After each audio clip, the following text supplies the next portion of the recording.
Jour numéro 6, en tenue de sport, en total roue libre le frérot. Aujourd'hui, on va parler d'un concept qui est super intéressant, qui s'appelle les cassures de structure, autrement appelées en anglais les BOS, Break of Structure. Je sais que j'ai un bel accent. Pour moi, la manière la plus simple de vous expliquer cette notion, donc les cassures de structure et les BOS, c'était déjà de vous expliquer au cours précédent, c'est-à-dire au cours numéro 4, qu'est-ce que c'était les tendances. Donc forcément, on a des mouvements correctifs, ensuite on se reprend plus haut.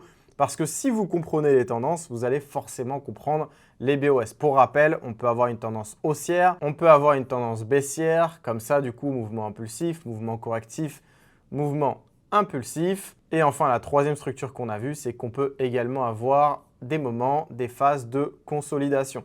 C'est-à-dire que le prix va être entre deux bornes, entre une borne supérieure et une borne inférieure, et il va faire des allers-retours, ce qu'on appelle un marché en hésitation. Ici, on a un marché baissier et ici, on a un marché haussier structurellement. L'explication des tendances sur le cours 4, d'ailleurs, si vous ne l'avez pas vu, revenez vers le cours 4 avant de regarder celui-ci, était super importante avant de comprendre qu'est-ce que c'est les cassures de structure et les BOS. Enfin bref, je vais tout supprimer et je vais vous expliquer en concret qu'est-ce que c'est. Un break-off structure, il apparaît dans deux cas de figure. Soit on a un marché qui monte de manière comme ça, par exemple de manière haussière et ensuite on a un sommet et ensuite on a un marché qui redescend. C'est-à-dire que, par exemple, à ce niveau-là, on peut avoir un changement de structure d'une structure haussière à une structure baissière. Donc, c'est ce point d'inflexion que je vous expliquais un petit peu mieux tout à l'heure et je vais donner des détails par rapport à ça pour comprendre qu'est-ce que c'est un break-off structure. Mais au début, disons qu'on ne va pas commencer par ça. On va commencer par les break-off structures un petit peu plus simples. Donc là, par exemple, on est en tendance haussière. Et là, vous le voyez, lorsqu'on va dépasser ce plus haut, du coup, juste ici, là, on va avoir ce qu'on appelle un BOS de continuation, un break-off structure de continuation haussière. Les break-off structures sur le marché, ils sont fondamentaux. Pourquoi?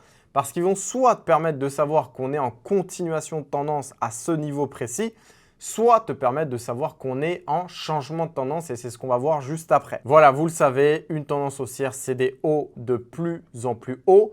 Donc là, et des bas de plus en plus haut. Et à partir du moment où on va passer le haut précédent, donc là, à ce niveau précis, donc quand le prix va passer cette zone, et bien là, on va être en continuation. Et comment est-ce qu'on le sait? C'est parce qu'on a le break-off structure qui est juste ici. Donc là, dans le premier exemple, on a vu des BOS en continuation haussière, donc ce que vous avez ici sur le dessin. Donc en gros, on a un plus bas, on a un plus haut, on a un plus bas qui est plus haut que ce plus bas. Et ensuite, on a un plus haut qui est plus haut que celui-ci, etc. Et là, forcément, on est en tendance haussière. Ici, on a un break-off structure de continuation haussière. Break-off structure de continuation haussière. Pourquoi? Parce qu'on casse des sommets précédents. Inversement, sur le deuxième exemple, là, on est en tendance baissière. Vous voyez qu'on descend en escalier. Ici, on a un break-off structure du précédent plus bas. Ici, un break-off structure du précédent plus bas. Et à chaque fois, vous voyez, on a des hauts de plus en plus bas, ce qui caractérise une tendance baissière. Donc pour faire simple, pour vous le réexpliquer d'une autre manière, estimez qu'ici vous avez un certain niveau de prix. Que le prix vient, donc il est en train de monter, monter, monter, et ensuite on a ça. C'est-à-dire que ce plus bas juste ici a été cassé par le prix et du coup par une bougie qui est juste ici. Donc à ce niveau précis, donc là juste ici, on a ce qu'on appelle un break-off structure. Donc on a une cassure de structure où on passe d'un prix qui est pleinement haussier à un prix qui devient baissier. Et pourquoi pas le début d'une tendance baissière. C'est pareil, si le prix était en train de baisser et qu'estimons qu'on arrive sur un niveau précis juste ici et que le prix se met à faire ça, là, à partir du moment où on casse ce plus haut, bah là, on passe totalement dans un changement de structure qui s'appelle du coup, encore une fois, je vais le répéter pour que le concept rentre bien, un BOS. Et le break-off structure peut être un excellent indicateur pour voir un changement de tendance ou même, pourquoi pas, pour rentrer en position. Ça ne suffit pas, mais ça peut être quelque chose. Donc là, par exemple, je vais mettre ici mon stop à peu près en dessous du sommet. Et ici, par exemple, j'ai un risk-reward sur 3. Donc là, je rentre en short, je mets mon stop loss juste ici à la confirmation du break-off structure. Tout à l'heure, de toute façon, on verra comment rentrer de manière plus précise. Et là, je peux mettre, par exemple, mon take profit. Donc ça, c'est caractéristique d'une vente. Et là, c'est plus caractéristique d'un achat. Puisqu'on change de structure, on passe d'un marché baissier à un marché haussier. Pareil pour vraiment marteler ce concept au mieux. Donc là, on est en tendance haussière, vous le voyez. Ensuite, le prix s'affaiblit un petit peu et ensuite, on repasse sur une tendance baissière. À partir du moment où on a cassé ce plus bas juste ici, donc on va dire à ce niveau, j'essaie de le tracer de manière la plus droite possible. Ici, on a marqué tout simplement un break-off structure. on passe d'une tendance haussière à le break of structure qui confirme du coup le changement de tendance et qu'on passe sur une tendance baissière. Inversement, lorsqu'on a un marché baissier juste ici, on va attendre que ça se passe comme ça et qu'ensuite on vienne casser un plus haut. Donc à partir du moment où on a cassé ce plus haut, juste ici, on a confirmé ce qu'on appelle un BOS. Maintenant, le but, c'est de vous emmener directement sur les graphiques et d'aller chercher du coup des BOS pour tout simplement confirmer la théorie qu'on vient d'apprendre. Donc là, vous voyez, on a un mouvement haussier qui se fait en plusieurs vagues, toujours mouvement impulsif, mouvement correctif. Et pourquoi ici, ce n'est pas un BOS? Donc là, c'est un fake BOS parce que regardez, si vous revenez par exemple en droite, et ça va être beaucoup plus clair, le plus bas, il est juste ici. Celui-ci a été protégé. Donc là, on a le plus bas, on a un plus haut, on a un plus bas, on a un plus haut. Donc là, on a un plus bas, on a un plus haut, on a un plus bas, on a un plus haut. Donc vu que celui-ci a été protégé, là, on n'a pas changé de structure. On était juste en phase de consolidation dans ce gros mouvement impulsif pour aller chercher plus haut. Et c'est pour ça que celui-ci, donc par exemple les bougies qu'il y a juste ici, ça, ce n'est pas un break-off structure. Et d'ailleurs, c'en est pas un et le prix nous le confirme vu que le prix vient faire ça. Ensuite, il continue toujours à monter en escalier. Le plus bas, il a été protégé. Le plus bas, il est juste ici. Mouvement impulsif, mouvement correctif, mouvement impulsif, mouvement correctif, mouvement impulsif, mouvement correctif, mouvement impulsif. Ce bas-là également est protégé par celui-ci, son précédent. Donc les bas sont de plus en plus hauts dans cette tendance haussière. Maintenant, moi, ce qui va m'intéresser, c'est de regarder après comment est-ce que le prix se comporte. Donc on va dire que le plus bas de ce mouvement impulsif, il est à peu près soit ici, peu importe. Les deux peuvent compter, mais on va plus prendre cet exemple-ci. Et du coup, à partir du moment où là, on est en tendance haussière, qu'on voit que le prix commence à former des structures de retournement et qu'ensuite on descend, on descend, on descend, cette bougie juste ici vient confirmer le break-off structure. Après, on est venu retester et pour moi, le prix, ce qu'il a de grandes chances de faire, c'est redescendre plus bas. Souvent, on a un retest. Le retest n'est peut-être pas au niveau précis, c'est-à-dire ici, vu que là, on est en M15. Mais par exemple, sur une tendance un peu plus prononcée, on peut mieux voir. Vous voyez, la mèche de cette bougie, elle va jusqu'ici. Donc, à partir du moment où on a eu cette clôture-là, on vient retester plus haut et on peut, pourquoi pas, pour moi en tout cas, redescendre jusqu'ici sur USD JPY. Donc, l'intérêt de voir les changements de structure. Si je reviens un petit peu plus longtemps, sachant que les UT les plus grosses sont les plus importantes. Donc là, tendance haussière, boum, là on protège ce plus bas. Donc ça, on va dire que c'est un plus bas intermédiaire, vu que là on a regardé en M15, on a regardé en H1. Vraiment, si on devait valider un BOS vraiment solide pour cette tendance-là, on devrait plutôt regarder la cassure d'ici pour vraiment affirmer un changement de tendance. Mais on va dire que sur des plus petites unités de temps, c'est jouable. C'est jouable de penser de cette manière et de valider un break-off structure à partir du moment où cette bougie a clôturé en dessous. Maintenant, on va en chercher en H4 sur des unités de temps un peu plus grosses pour voir vraiment à quoi ça correspond. Donc là, vous le voyez par exemple sur une tendance haussière, mouvement impulsif, mouvement correctif, mouvement impulsif, mouvement correctif, mouvement impulsif. Donc ce qu'il faut protéger ou entre guillemets ce qui va valider un BOS, c'est de valider au-dessus des traits que je vous ai dessinés, juste sur ces bougies-là. Et là, vous le voyez, donc le mouvement, il est comme ça, entre guillemets. Ici, on est venu chercher un plus bas, donc le but, c'est de le conserver.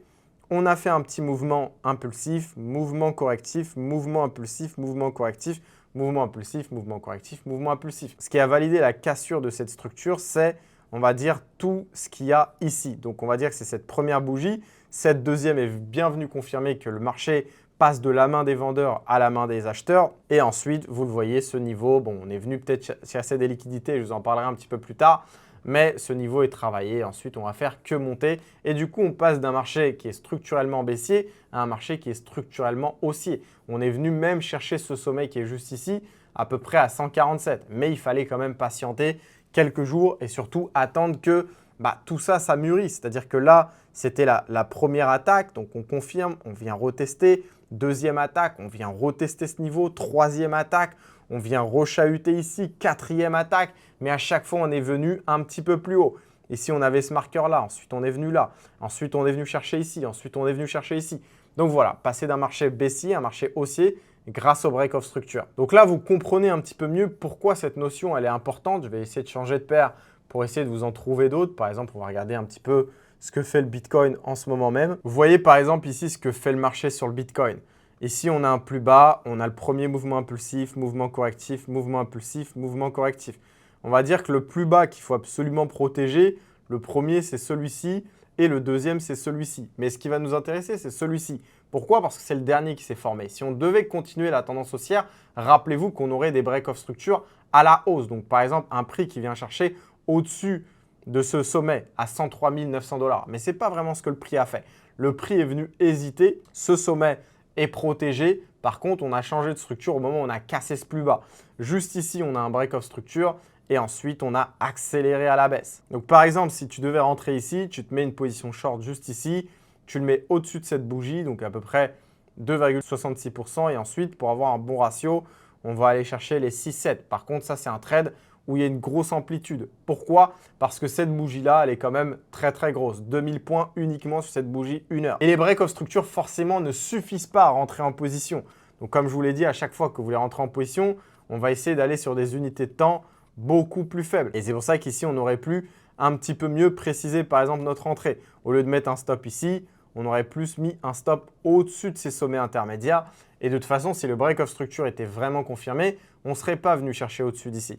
Donc, pourquoi pas faire un ratio comme ça? Et là, on aurait un trade un petit peu plus approprié en M15. C'est encore moi qui pop-up pendant quelques secondes. Déjà, je voulais te remercier et te féliciter de suivre chaque cours de cette série qui s'appelle Mission Trader Rentable. J'espère que la série te plaît et surtout t'apprend beaucoup de choses. Là, on est l'essentiel. Ça a été un réel plaisir pour moi de la tourner et surtout d'en faire bénéficier des gens aussi passionnés que toi. En description de cette vidéo, tu trouveras 2 liens super importants. Le premier te donnera un accès gratuit à mon club privé qui est du coup disponible sur Telegram pour me suivre, profiter de mes analyses et du coup pouvoir emmener ton trading à un niveau supérieur. Le deuxième lien te permettra de t'inscrire à ma newsletter qui est 100% gratuite où chaque semaine je partagerai des tips, des conseils ainsi que mes analyses sur les marchés financiers. J'ai envie de te dire, rejoins-moi vite via les 2 liens qui sont en description, soit maintenant pour pas oublier ou à la fin de cette vidéo. Bon apprentissage à toi et à bientôt. Ce que vous devez comprendre par rapport au break-off structure, et je vais réanalyser cet exemple-là, c'est qu'il ne faut pas se concentrer sur les mèches. Il faut uniquement se concentrer sur les corps. Donc, si le plus bas, par exemple, il est juste ici, ce qu'il faut, c'est que le corps de la bougie clôture en dessous. Donc là, où est-ce qu'on a vraiment le corps d'une bougie qui clôture en dessous? On va dire que c'est plutôt ici. Donc ici, on a vraiment la confirmation. C'était pas ici, c'était pas ici, c'était pas ici, c'était ici. Parce que les mèches, on s'en fout un petit peu. Le plus important, c'est d'avoir un corps de bougie qui clôture en dessous. Et à partir de ce moment-là, regardez ce qui s'est passé. Donc là, on a fait le premier mouvement, on est venu retester et ensuite on a accéléré. Ensuite encore, boum! Et à chaque fois maintenant, pour trouver des BOS sur les graphiques, c'est extrêmement simple. Vous regardez la tendance. Là, la tendance, elle est haussière. Donc la seule chose qu'on va observer, c'est des plus bas. On a ce plus bas, on a ce plus bas, ensuite on a ce plus bas et ensuite on a ce plus bas. À partir du moment où celui-ci est cassé, boum, on a un premier signe en M15. Ensuite, on est venu retester ici. Donc là, on va se focaliser sur celui-ci. On va se focaliser sur celui-ci. À partir du moment où celui-ci est cassé, on peut pourquoi pas confirmer quelque chose. Donc sur une tendance haussière, on va notamment regarder où est-ce que les plus bas sont positionnés à chaque fois qu'il y a un mouvement correctif dans cette tendance haussière. C'est pour ça qu'à chaque fois, j'ai pris le soin de vous dire impulsif, correctif, impulsif, correctif, impulsif, correctif, impulsif, correctif, impulsif, correctif. Changement de structure. Impulsif, correctif, impulsif, correctif, impulsif. Donc maintenant, par exemple, si on veut analyser une tendance baissière et essayer de chercher les BOS, c'est simple. On prend le plus haut qui est ici le sommet. On va regarder le premier mouvement impulsif, mouvement correctif, mouvement impulsif, mouvement correctif, mouvement impulsif, mouvement correctif, mouvement impulsif. Et là, pourquoi pas, on change de tendance. Donc là, on repart sur une nouvelle dynamique. Mouvement impulsif, mouvement correctif, mouvement impulsif. Donc à partir du moment où ce sommet, donc là, en tendance baissière, on va regarder les plus hauts, ce sommet a été dépassé. Là, la première bougie, on est venu retester. Et ensuite, on a réexplosé. Et c'est tout le temps la même chanson. Ne vous attendez pas que la première bougie sur le break-off structure soit celle de la confirmation. Mais en tout cas, ça vous donne un signe. Première bougie, le retest et on repart. Et par exemple, ici, pour aller chercher une unité de temps, donc on redescend sur des unités de temps inférieures. Et qu'est-ce qu'on va aller chercher? Par exemple, si je vais chercher une position longue, donc un achat, ça, c'était la première bougie qui a fait le break-off structure. Je vais descendre mon stop loss juste en dessous, par exemple, de ces stops, donc toutes ces zones de liquidité, et je vais mettre mon take profit. Allez, juste ici. Et vous voyez, cette bougie, elle a proposé un beau risk-reward, vu que là, on a validé le BOS et on pouvait même laisser ce trade beaucoup plus loin. Et là, on a un risk-reward totalement démentiel. Donc, sur une tendance baissière, on observe les plus hauts. Dès que le plus haut ici a été cassé avec cette bougie, ensuite, on est venu retester, on a venu confirmer que c'est vraiment un BOS et que les acheteurs reprenaient la main sur les vendeurs. Voilà comment est-ce que vous pouvez avoir une bonne entrée et une bonne sortie. Donc, je récapitule les règles pour vous. Comment trouver des break-off structures? Déjà, vous regardez la tendance de fond dans l'unité de temps dans laquelle vous analysez. plus l'unité de temps est grosse, plus forcément le BOS sera significatif et important et utile. Donc vous identifiez la tendance, baissière ou haussière. Si elle est haussière, on observe les plus bas. Si elle est baissière, on observe les plus hauts. Maintenant, si on veut valider un break of structure sur une tendance baissière comme l'exemple précédent, on doit avoir une bougie qui ferme au-dessus du plus haut précédent. On s'en fout des mèches. Maintenant, si on veut valider un break of structure sur une tendance haussière, on doit avoir une bougie qui ferme en dessous du plus récent plus bas. Et si vous êtes dans un autre cas, par exemple la consolidation que je suis en train de vous dessiner juste ici, vous allez juste attendre la cassure de cette consolidation au nord ou au sud. Faites attention quand même aux déviations, aux faux signaux, par exemple ici qu'on peut avoir. Mais là, vous voyez, on a clairement une bougie qui est plus forte que celle de d'habitude. Et là, on a cassé par le haut et ensuite, ça s'est enchaîné de manière très rapide. Ici, vous avez un autre exemple de faux BOS, c'est-à-dire que cette fois-ci, c'est un fake. Vous voyez ici, on était en tendance baissière. Donc là, on a fait un plus bas. Ici, à partir du moment où on a dépassé ce plus haut, on est passé sur une autre configuration, sur une tendance haussière. On est venu retester, on est remonté, etc. Sauf que là, le plus bas à regarder, c'est celui-ci. Ensuite, là, on a eu le mouvement impulsif. On a ici, on repart ici. Et même si on est passé en dessous, on reste en tendance haussière. Pourquoi? Parce que ce plus bas là est plus haut que celui-ci. Donc là, ça va être notre nouveau point de repère. Ensuite, on va redescendre, boum, boum, boum, etc. et monter en escalier. Ici, pourquoi c'est un faux BOS? Parce que de base, on ne doit pas se concentrer sur ça. On doit se concentrer sur ce plus bas qui a emmené ce mouvement impulsif. Et tant que ce plus bas là, il est protégé, on reste en tendance haussière et on n'a pas changé de structure. Si le prix était amené à faire ça, par exemple, et là, on a une cassure franche et un retest juste ici, là, on aurait eu un changement de structure et un vrai BOS. Sauf que là, c'est un faux BOS. Ici, par exemple, cette bougie, pourquoi c'est une fausse cassure également? C'est parce que, regardez, on a le plus bas juste ici. On part ensuite sur un mouvement impulsif. Ensuite, on corrige. Ensuite, on repart. Et du coup, ici, on n'a pas clôturé en dessous de ce plus bas-là. Donc, ça ne compte absolument pas. Si vous regardez même comment le prix s'est comporté ensuite, même ici, on n'a pas une clôture en dessous. Si vous regardez que les bougies et vous oubliez les mèches ne servent à rien ici dans cet exemple. Vous regardez uniquement les bougies. Ce bas-là a été protégé vu que ce bas-là est un peu plus haut. Ensuite, on repart. Ensuite, maintenant, pareil, on va regarder le corps des bougies. Ensuite, on repart. Ensuite, on a un plus bas ici. On a une phase de consolidation. On remonte. On redescend, donc là, c'est bien protégé. Si on suit uniquement les corps des bougies, ici, cette zone, elle est bien protégée. Ensuite, on monte ici. Et là, vous voyez, le dernier plus bas, il est juste ici. Si on regarde les corps, si je vous étends la ligne, elle est là. Et là, du coup, c'est à ce moment précis où on a, par exemple, donc là, c'était une mèche, on ne considère pas. Donc, c'est sur cette bougie juste ici où on a confirmé le break of structure. Et qu'est-ce qui s'est passé après? Cette fois-ci, on n'a pas eu de retest. Le prix est littéralement parti à la baisse directement. L'autre chose qui peut vous aider, c'est par exemple de rajouter l'indicateur volume. Regardez bien. Donc là, vous voyez, on a des volumes qui sont de plus en plus faibles, de plus en plus décroissants. Et tout d'un coup, regardez, on a une explosion des volumes qui est juste ici. Donc là, les volumes augmentent. Et à partir du moment où les volumes augmentent, là, on a confirmé le BOS qui est juste ici. Et lorsqu'on l'a confirmé, si vous regardez ça, là, on a un très beau volume. Ensuite, ça s'est accéléré. Ensuite, ça s'est accéléré. Dès que les volumes vont se calmer, pourquoi pas, on va re-rentrer dans une phase de consolidation. Donc, les volumes vous aident également à déceler, pourquoi pas, l'arrivée ou la confirmation d'un break of structure. J'ai supprimé les dessins, on va essayer de choper un autre exemple. Donc là, mouvement impulsif, ici, on redescend ici, on remonte. Donc, on va dire qu'à partir du moment où on va repasser sur ce plus haut, on va changer de structure. Donc là, on a changé de structure à partir du moment où, par exemple, cette bougie ou celle-ci a clôturé au-dessus. Et là, vous le voyez, on avait des volumes comme ça. Et là, on commence à avoir des volumes croissants, pile au moment où il se passe ce mouvement. Là, pareil, on a ce volume, on a ce pic. Ensuite, ça s'affaiblit, les volumes baissent. Donc, dès que les volumes baissent, on a une phase de consolidation. Donc, vous pouvez très, très bien utiliser les volumes pour confirmer vos break of structure. Et je vous ai également montré comment savoir les utiliser d'une manière efficace. En tout cas, partez du principe qu'à chaque fois qu'on a un BOS, ça s'accompagne souvent d'une augmentation de volume. Maintenant, ce que je ne veux pas, c'est qu'après ce cours-là, vous vous basez uniquement sur les BOS. Rappelez-vous que pour prendre une position, c'est une série de confluences. Donc, le break of structure ne suffit pas à confirmer un changement de tendance. Ça ne va pas toujours être de cette manière, c'est-à-dire qu'à partir du moment où on a un break of structure, c'est parti, ça va en ligne droite vers le bas, on gagne du cash, etc. Tout se passe bien. Ça ne va pas tout le temps être ce schéma-là. Donc, ce n'est pas la seule raison qui doit vous emmener à prendre une décision. Mais par exemple, vous voyez, regardez, si par exemple, on va faire BOS, plus une autre confirmation, plus une autre confirmation, plus une autre confirmation, ça nous donne envie d'aller prendre un trade. Et du coup, moi, c'est ça que je veux, c'est qu'il y ait un raisonnement il y a ça, plus ça, plus ça, plus ça, donc je prends le trade. Et c'est ce qu'on va voir au fur et à mesure des cours. Le but, ce n'est pas juste d'exécuter. Rappelez-vous, le but, c'est de gagner de l'argent en trading. Et pour maximiser ses chances de gagner en trading, vous devez augmenter le nombre de confirmations que vous avez. Donc, soyez patient et la patience saura vous servir. Le BOS, c'est un outil extrêmement puissant. Sinon, je ne vous en aurais pas parlé. Maintenant, comme tout outil, ça demande d'être maîtrisé et surtout d'être additionné avec d'autres choses. Vous avez maintenant devant vous ce qu'il faut faire pour la prochaine fois, c'est-à-dire trouver 7 exemples de BOS, 7 exemples de fake BOS, donc des BOS qui ont l'air de l'être mais sont des fausses cassures de structure. Et ça, c'est notamment un piège à éviter absolument en trading. On se voit pour le prochain cours, cette fois-ci un cours de psychologie. N'hésitez pas à mettre un like si bien sûr ce contenu vous a été utile. Et on se donne rendez-vous au jour 7.